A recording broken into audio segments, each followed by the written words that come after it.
સાગટાળા પોલીસે ટ્રેક્ટરના ટ્રેલરમાં ઘાસની આડમાં સંતાડીને લઈ જવાતા વિદેશી દારૂ તથા ટીન બિયરની 5584 નંગ બોટલો સાથે એક ઈસમને ઝડપી પાડી ટ્રેક્ટર ટ્રેલર સહિત કુલ 10,15,320 રૂપિયાનો મુદ્દામાલ કબજે કર્યો છે.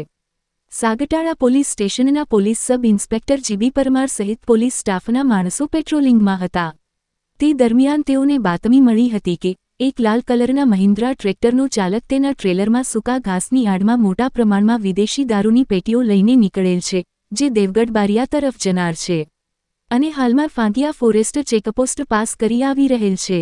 જે મળેલ બાતમીના આધારે પોલીસે માંડવ ગામે વોચ રાખી બાતમીવાળું ટ્રેક્ટર ઝડપી પાડ્યું હતું અને ટ્રેક્ટરના ટ્રેલરમાં તપાસ કરતા ટ્રેલરમાં સૂકા ઘાસની નીચે સંતાડી રાખેલ ભારતીય બનાવટના વિદેશી દારૂ તથા ટીન બિયરની પેટીઓ મળી આવી હતી.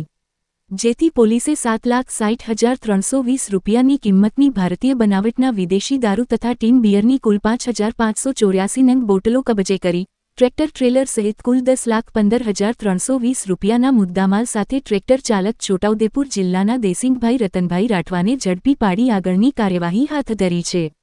તેમજ અન્ય 2 ઇસમોને વોન્ટેડ જાહેર કર્યા છે.